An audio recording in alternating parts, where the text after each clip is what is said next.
Wow. Is it still morning? Good morning, AFSCME family. I just want to say thank you so much to Lee Saunders and, of course, Elisa McBride. I'm going to say some nice things about you in just a minute, but first, is the green machine in the house? Is the green machine in the house? Woo! I love it, I love it. And we just had our AFL-CIO convention a few months ago in Minneapolis, and you were there, because when we were doing our roll call and I looked out into that crowd, and I just saw a wave of green, like taking up a whole section of the convention. It was amazing. And then when I came to call on Lee during the roll call, I swear our Secretary-Treasurer Fred Redmond and I had to hold down the podium because people's ears were ringing. The entire convention center in Minneapolis was shaking, and I just know that every time I see that wave of green, every time someone hears that green machine chanting and shouting out, no matter where they are in the country, they know it means something. They know it means power. They know it means solidarity. They know it means workers standing together. That's right. And it is so important that we are meeting together in this moment to recognize the incredible work this union does every single day. Because let's be honest, when you're a public service worker, when you do your job perfectly, we don't always see the appreciation, do we? Let me ask our 911 dispatchers, how many times has someone called back long after the emergency and said, hey, that was incredible, thanks so much, right? For getting my husband, my wife, my grandma, the help she needed. How many times do people just walk into our libraries and say, thank you so much for keeping this place open, my kids really needed it today. Corrections officers getting through a tough shift, the nurse who sat there all night, the sanitation worker who got up before dawn. You get those thank yous on occasion, but I'm telling you, it's often thankless work, it's tireless work. But it's AFSCME work, and I'll tell you something. It is not invisible work. It matters, it's critical, and this country does not work without public service workers who keep it working every single day. That's right. And it's a really simple idea. But there are too many people in power in this country right now who seem to have forgotten that. We have a government that handed out $2 trillion in tax breaks to the richest people on the planet, while our states and municipalities are starved for funding.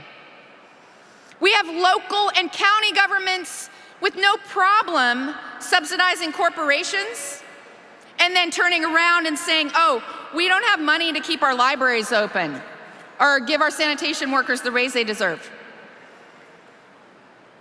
We have an economy that just spit out its first trillionaire in Elon Musk. Remember this? While the people who keep our hospitals running and care for our kids and keep us safe struggle to get by. Does that make sense to anyone in this room? It's time to build an economy that works for people who actually work for a living. Y'all ready to do that? I know you are. I know you are, because this union is already doing the work. And that starts with this incredible leadership team. Lee, Elisa, you have been an amazing team, and it is my honor to have worked with both of you so closely over the years. Lee Saunders, you and I have been in this work together for a very long time. We have sat in the same rooms. We've been in the same fights. We've celebrated some incredible victories together. And we've stared down some pretty damn ugly ones as well. We both have May birthdays. Lee's birthday is the day before mine.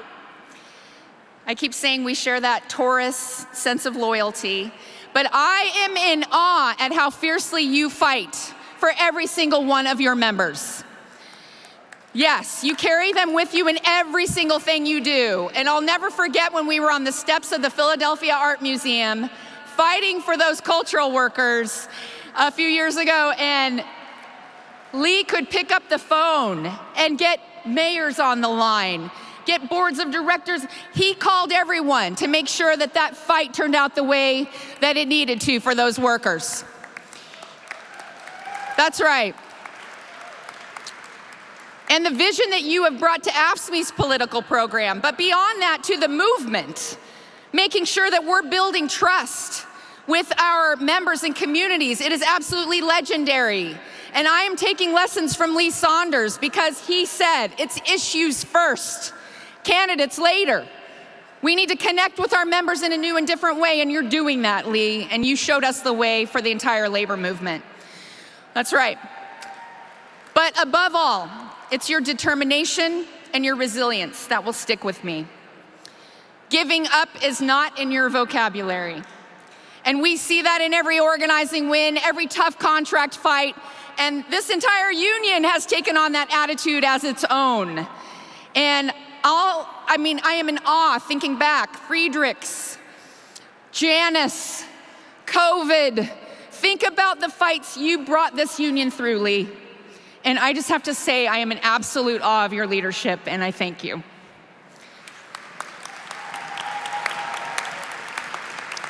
Elisa, you have made incredible things possible in this movement. And you've been ahead on so many of the fights when people are just waking up. You're always looking around the corner. And there's an entire generation of organizers coming up through this union, through the work that you have done, that you have brought along and you have brought into the fold, and it is a direct testament to your leadership. And you've been an inspiration to countless women leaders, and including me. And so I just have to say a big, big thank you, and let's give Lee and Elisa a huge round of applause for what they've done for AFSCME, but the whole labor movement.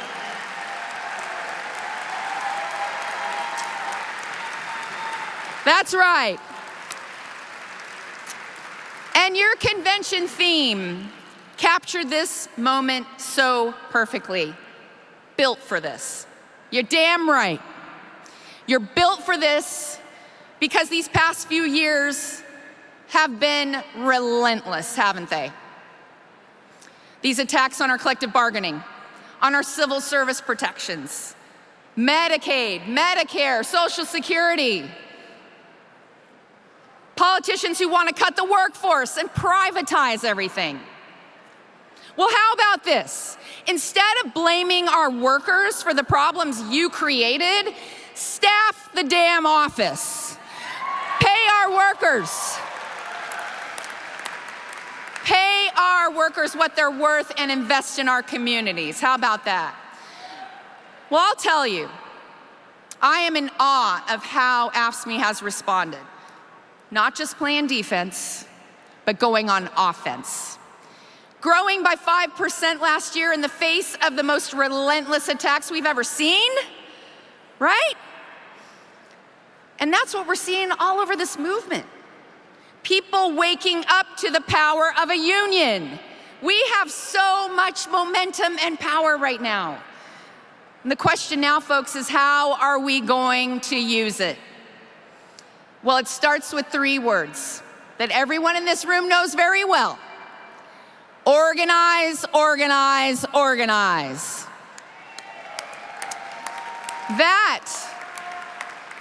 That is how we change what's possible in this country. And I said earlier, we just finished the AFL-CIO convention in Minneapolis. We charted the course for the labor movement over the next 5 years. Well, think back 4 years ago. We set a goal at our last convention to organize 1 million new workers over the next decade. Well, guess what? We got it done in 3 years. 3 years. And we did it on the strength of the folks in this room. Colorado County workers winning the right to organize. opening the door for 36,000 county workers to form a union. Library workers in Pennsylvania and Illinois who voted overwhelmingly to join AFSCME. How about the Cultural Workers United campaign? 50,000 cultural workers strong and inspiring the entire labor movement. Every one of those victories sends a message way beyond a single workplace. Because people say, hey, if they can do it, we can do it. Well, I told you we hit our goal from our last convention in just a few years. Guess what? Our convention pledge was to double that goal in half the time. 2 million more workers organized in the next 5 years. And that's a floor, not a ceiling. Are you ready to help us get it done? That's right. Well, we know organizing in the workplace won't be successful if it isn't paired with political organizing. Am I right? And no one knows better than Lee Saunders and all of you in this room that the rules matter. Who writes them matters. Who enforces them matters. And that's why these midterms matter. Now, I know some people get uncomfortable when we start talking politics. But let's be honest, politics is already making decisions about us every single day. That's right, whether our pensions are protected, whether our hospitals have enough staff, our museums and libraries stay open, whether our collective bargaining rights even exist. So we can't afford to sit on the sidelines while billionaires spend unlimited money shaping our future. How much more do we need to see? They're closing our polling sites. They're purging our voter rolls. They're destroying the Voting Rights Act, disenfranchising voters of color. Because the most powerful people in this country understand something very clear, don't they? If working people vote together, we win. So we've seen what happens when we mobilize and we get pro-worker candidates into office, including our own members. So right now is the time to double down on that work. In the last midterms 4 years ago, 14 million union members and their families voted. 14 million, you remember this? In a midterm where control of our country came down to a few thousand votes in a handful of House races across the country, right? So this year we are aiming even higher. We're gonna turn out 16 million union voters and their families, the most ambitious turnout effort we have ever undertaken in our labor movement. And you're gonna lead the way. Because in this moment where our rights are under attack and when the most powerful people in this country want to scare us away from the polls, we need to double down. So guess what we're also going to do, and you're hopefully will be on the front lines of this. You've heard about these election shenanigans that we might be seeing, right? We're going to put 50,000 trained election protectors to work. That's right. Staffing voter hotlines. Being on hand at the precincts where ICE might show up to intimidate people. We want to make sure every voice is heard because billionaires, they can buy their private jets and they can buy their rocket ships, but they cannot buy our democracy, and we are not going to let them try.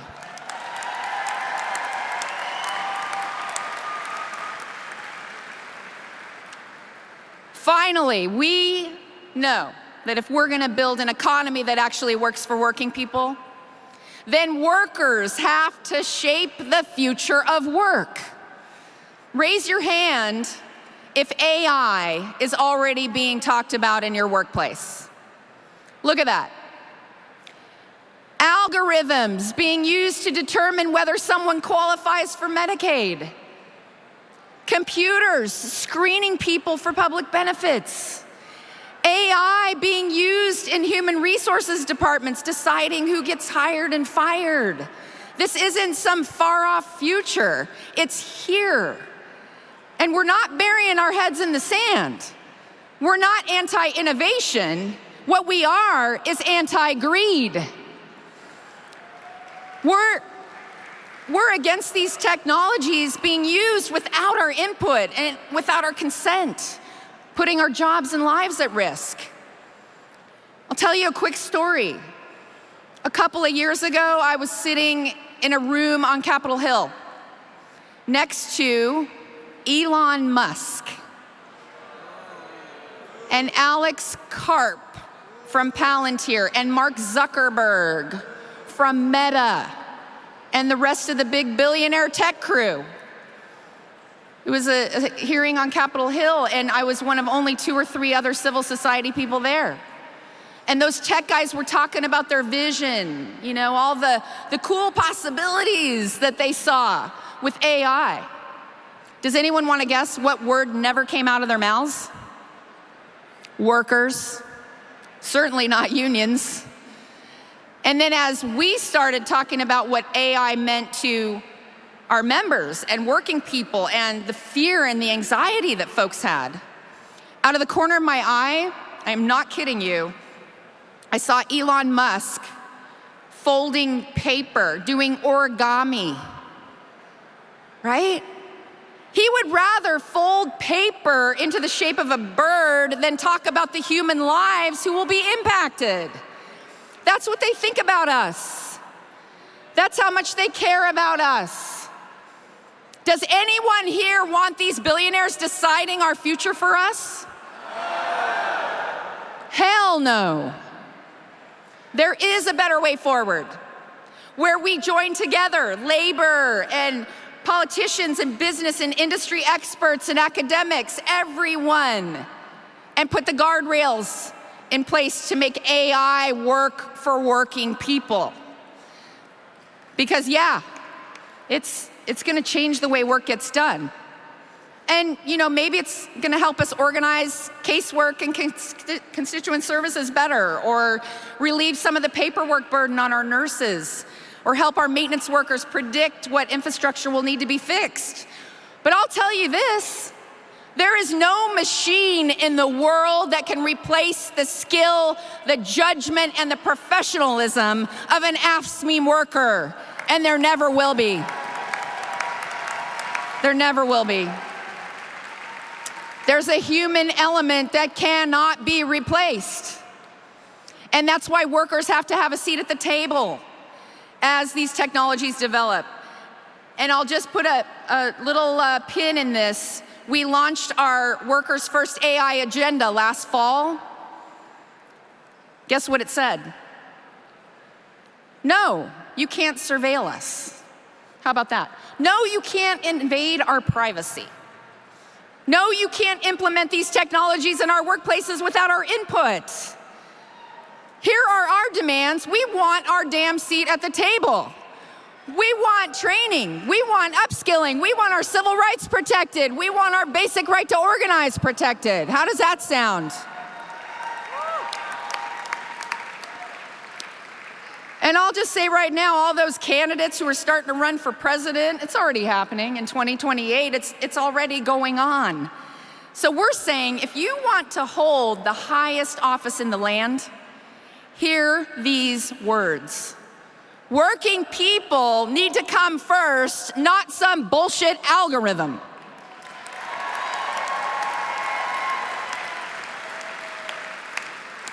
So when those candidates show up in New Hampshire and South Carolina and Iowa, you name it, we're gonna be there.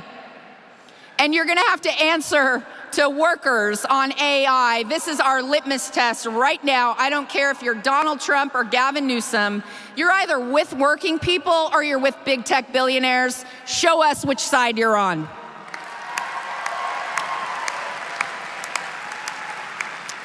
And I'll challenge everyone in this room to get involved in this fight right now. And you can find on our website, aflcio.org, our Workers First AI agenda. Read it, Pass it along to your friends and your coworkers. And when you meet with your member of Congress or your state legislator, talk about how AI and technology is impacting your work and the need to put workers first. This is the single most important moment for our economy in 100 years. And we know what the most powerful people in this country want, don't we? They want us divided. They want private sector workers blaming public sector workers. They want young workers blaming older workers. They want workers who were born here blaming our immigrant siblings. But as they try to turn us against each other, I have never seen working people in this country more united, organizing together, winning together. The billionaires have their money, corporations have their lobbyists, but we have each other.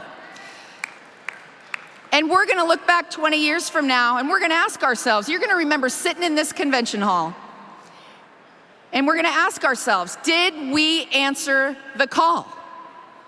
Did we do the hard things?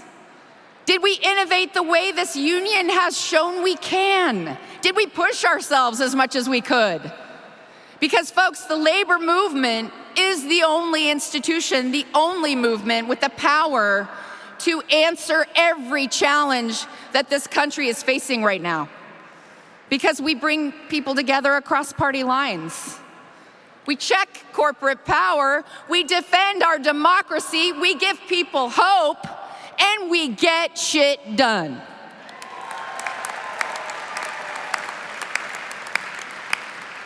Everything we've won as working people in this country, we won because we fought for it, because we knew it was worth it for ourselves and every generation after us.